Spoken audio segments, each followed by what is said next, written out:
আজকে আলোচনা করছি পিণ্ডদানের ভণ্ডামি নিয়ে। হিন্দু সমাজে কিছু রীতিনীতি আছে যেটা মানুষ মৃত্যুর পরে যারা যে পরিবারে সদস্য মারা গেছেন সেই পরিবার থেকে একটা অনুষ্ঠান আয়োজন করতে হবে। সেখানে 5 জন ব্রাহ্মণকে খাওয়াতে হবে এবং 5 জন ব্রাহ্মণকে ধুতি দিতে হবে, ফতুয়া দিতে হবে। মোটমাট 5 জন ব্রাহ্মণকে আপ্যায়ন করিয়ে তাদের অনেক কিছু দিতে হয়। এই 5 জন ব্রাহ্মণকে যদি না দেওয়া হয় তাহলে নাকি যিনি মারা গেছেন তার আত্মা সন্তুষ্টি হয় না। এর নিয়মটা কিন্তু করেছিল ব্রাহ্মণ।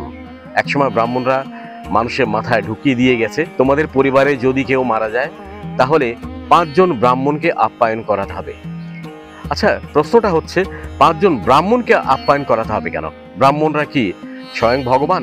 নিশ্চয়ই না। তারা নিজেকে ভগবানের দূত বানিয়ে বসে আছে। কি আশ্চর্য! মানুষের মাঝে মানুষ ভগবান সেজে বসে থাকার কি সুন্দর একটা পায়তারা। আসলে ব্রাহ্মণ কে? ব্রাহ্মণ হচ্ছে আমার আপনার সমাজেরই তো একজন লোক ব্রাহ্মণ, তার একটু আলাদা গোত্র। এর আবার মানুষের মাথায় বুঝিয়ে রেখেছে যে তোমরা আমাদের খাওয়াও, আমরা তোমাকে স্বর্গে পাঠাবার ব্যবস্থা করব। আরে স্বর্গ কি কিনে রেখেছে ব্রাহ্মণ যে সেখান থেকে একটু জায়গা দিয়ে দেবে আমাকে, তাহলে ওখানে থাকবো? ধরেন হিন্দু সমাজে একজনের পিতা মারা গেছেন, তাকে জিজ্ঞেস করা হয় তোর পিতার কি অবস্থা, পিতা কোথায়? তো উনি বলে দেন আমার পিতা তো স্বর্গবাসী হয়ে গেছেন। ওরে, স্বর্গ কি তোর পিতা কিনে রেখে এসেছিল যে সে মরে যাওয়ার পর তার পিতা স্বর্গে আছে? এই কথাটা বুঝিয়ে দিয়েছে ব্রাহ্মণ।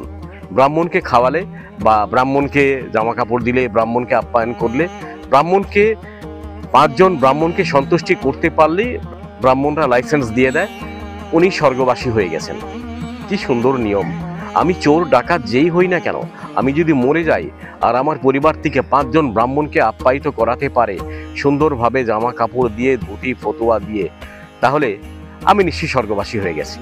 তাহলে আমার চোর ডাকাতি বা চুরি ডাকাতি করে কোনো সমস্যা নেই, মানুষের সম্পদ হরণ করে মানুষের বউ নিয়ে পালিয়ে গেলেও কোনো সমস্যা নেই, কারণ 5 জন ব্রাহ্মণ তো আপ্যায়িত হবে, তাহলে আমার আত্মা সন্তুষ্টি হবে ওখানে।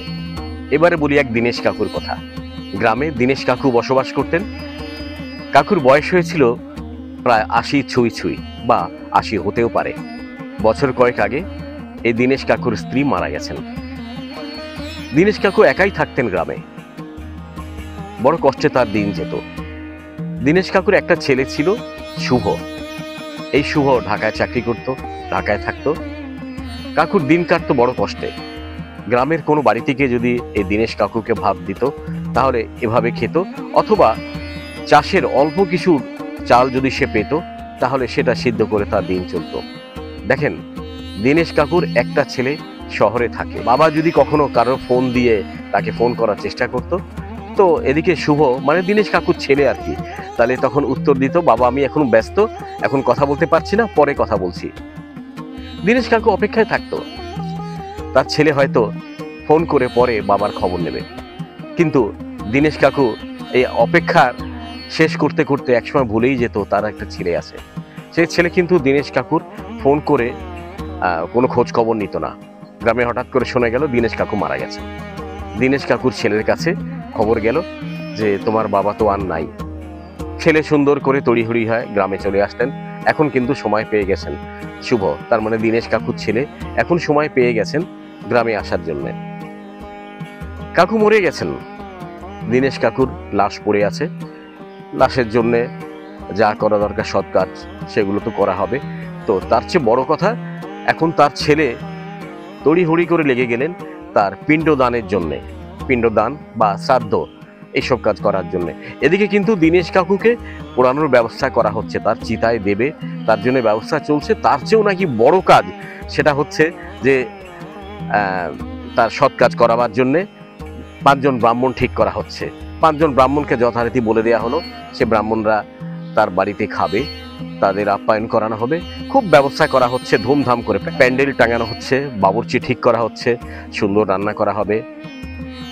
বাহ, কি সুন্দর রীতিনীতি! প্যান্ডেল টাঙানো হচ্ছে, গ্রামবাসীকে বলা হয়েছে, 5 জন ব্রাহ্মণকে বলা হয়েছে 5 জন ব্রাহ্মণ খাবে। ব্রাহ্মণদের জন্য সুন্দর সুন্দর ধুতি কেনা হয়েছে, সুন্দর ফতুয়া কেনা হয়েছে, কয়েকটা পৈতেও কেনা হয়েছে, যেহেতু ব্রাহ্মণের পৈতা নতুন নতুন পৈতে দেওয়া হবে। খুব ভালো নিয়ম।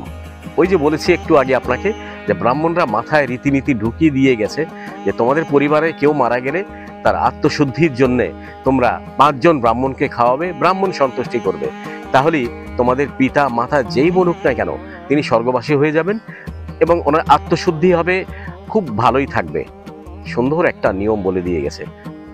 সব ব্রাহ্মণ তো আর একরকম হয় না, এর মধ্যে কিছু ভালো লোকও থাকে যারা কিছু ভালো কথা বলার চেষ্টা করে, কিন্তু অনেক সময় বলে উঠতে পারে, কখনো বলে উঠতে পারে না। সমাজের রীতিনীতির কাছে তারাও হার মেনে যায়। খাওয়ার বিশাল আয়োজন চলছে, প্যান্ডেল টাঙানো হয়েছে।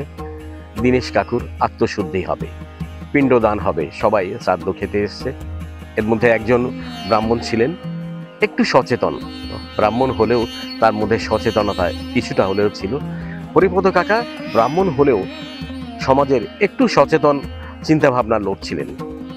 তিনি জিজ্ঞেস করলেন দীনেশ কাকুর ছেলেকে যে, বাবা, তোমার পিতা যখন বেঁচে ছিলেন তখন তো তাকে ঠিক মতন খেতে দাওনি, তার খোঁজ খবর নাওনি, বছরে একবারও তার সঙ্গে দেখা করতে না, কিন্তু তিনি মরে যাওয়ার পরই আমরা 5 জন ব্রাহ্মণ তাকে স্বর্গে পাঠাবার জন্যে ব্যবস্থা করছি, কিন্তু তিনি মরে যাওয়ার পরই 5 জন ব্রাহ্মণকে ডেকে খাওয়াচ্ছ, গ্রামবাসীকে জানাচ্ছ, বিরাট আয়োজন করছো। এগুলো করে কোনো লাভ নেই। তোমার পিতা যখন জীবিত ছিলেন তখন কিন্তু তিনি খুব ভালো খেতে পান নাই। তোমার বাবা যখন জীবিত ছিলেন তাকে যদি কয়েকটা দিন সুন্দরভাবে ভালো খাওয়াতে পারতে, তার আত্মা সন্তুষ্টি হতো, তিনি তোমার জন্য ঈশ্বরের কাছে বা ভগবানের কাছে প্রার্থনা করতেন, সেটা তোমার জন্য অনেক মঙ্গলকর হতো। এখন যে তুমি গ্রামবাসীকে দেখিয়ে পিণ্ডদান বা শ্রাদ্ধের আয়োজন করেছো, এটা নেহায়তই এক ভণ্ডামি ছাড়া আর কিছুই নয়। যখন বাবা মা জীবিত থাকেন তাদের সেবা করুন, তারা মরে যাওয়ার পর পিণ্ডদান আয়োজন করে, বিরাট করে শ্রাদ্ধের আয়োজন করে, সমাজ খাইয়ে, সমাজকে দেখিয়ে, ব্রাহ্মণ খাইয়ে এই ভণ্ডামির কোনো মানে হয় না।